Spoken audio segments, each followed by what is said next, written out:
Have a blessed day mga pamilya. So ngayon guys, ang video natin ngayon ay tatry namin guys na magluto ng pork belly, lechon pork belly. Try natin guys. So nag-crave kami sa lechon belly. So na lechon. So yun, tatry namin magluto. Testing. So yun guys. Let's go! So dito guys, ang ginawa muna natin ay dinry muna natin ang ating baboy. So yan guys, punasan ko muna siya dyan. Tapos papatuyuin natin siya baliktaran para pag niluto natin siya mamaya guys, hindi na siya matubig. So ayan guys, ayan, binaligtad ko na siya guys. Dito naman ay hiniwa na natin ang ating baboy. So para pag minarinade natin siya ay manuot naman dun sa baboy natin yung mga mamarinade natin. O ilalagay natin yung ingredients sa ating baboy. Dito naman ay tinusok-tusok na natin yung taba ng baboy para naman pag nilagay tayo ng marinade, manuot naman dun sa taba ng baboy yung ating mga ilalagay na pang marinade. So dito guys, nilagyan na natin siya ng suka. So para pampabawas din ng lansa ng baboy. So ayan guys, pahid-pahid lang natin sa ating baboy na gagamitin sa paglilitsyon. So ayan guys, nilagyan natin ng konting asin guys. Konting asin lang ang nilagay ko dito. Dahil nga yung baboy na gagamitin ko dyan medyo may alat na rin. So ayan, pahid-pahid lang ng konting asin. After natin lagyan ng asin guys, ilalagyan na natin tong ating black pepper. So ayan guys, after nyan ay papahid-pahid din natin para kumalat yung pepper natin guys. So after ng ating black pepper guys, ilalagay na natin tong ating garlic na ating ginayat kanina. So ayan guys, ipapalibot lang natin tapos lagay natin sa mga suksok ng baboy guys, yung pinaghiwa natin kanina. So para mas pagka naluto na siya, manunuot yung lasa din ng garlic dun sa ating baboy. So ayan guys, dito naman ay nilagyan ko na rin yung ating onion. So ayan guys, medyo maliit lang yung ating baboy kaya pinagsiksik muna siya dyan.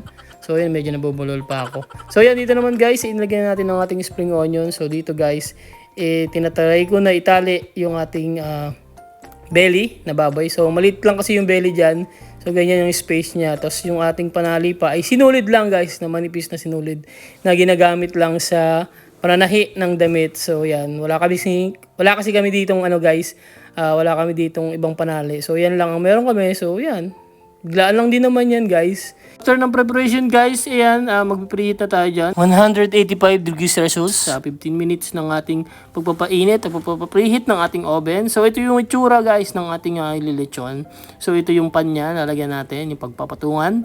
So may lagay lang tayo ng tubig, tapos onion and garlic lang din. So ayan na guys, nakapasok na sa oven. So let's go, let's cook it! Excited na kami dyan guys, excited na kami kumain. So ayan guys, ang ating gagamitin na init. So 200 degrees Celsius sa 2 oras.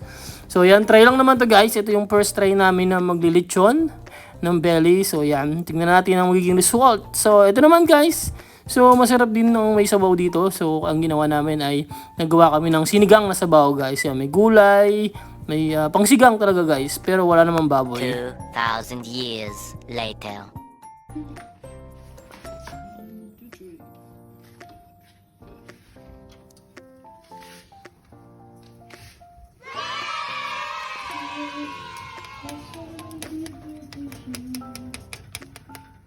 At ito na nga yung result guys ng ating paglilitsyon. Ang ating first try na lechon. So ayaw niyang tumayo kasi nga hindi siya pantay. So ayan guys, so hinawakan ko na lang pero hindi siya makatayo. So hinayaan ko na lang siyang nakahiga o nakatumba. So after nyan guys, ito na, sound check.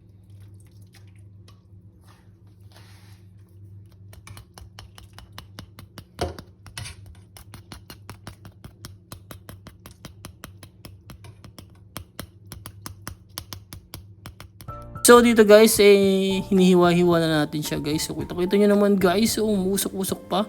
Tapos yung loob niya guys, ayan, medyo makulay pink yung loob niya. So ayan, ang sarap niya guys. Let's go! Let's eat!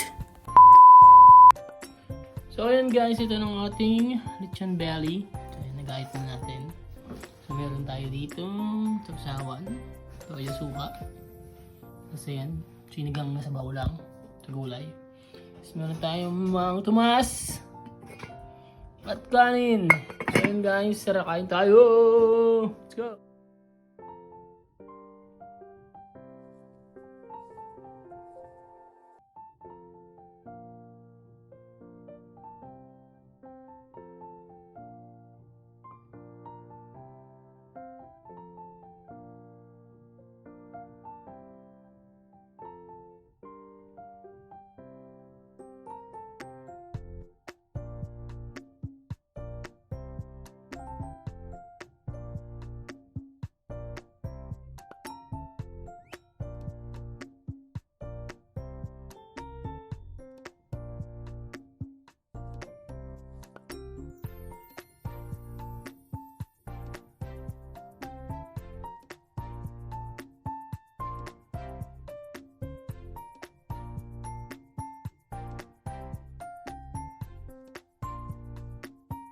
So hanggang dito na nga lang ang ating video guys. So kung nagkikrave din kayo at gusto nyo kumain ng lechon pero wala kayong ganong budget, so itry nyo itong recipe natin guys. So sana nagustuhan nyo ang ating video na to guys. So salamat sa inyo guys sa patuloy na sumusuporta guys sa ating channel yon guys. Maraming salamat guys. God bless and ingat!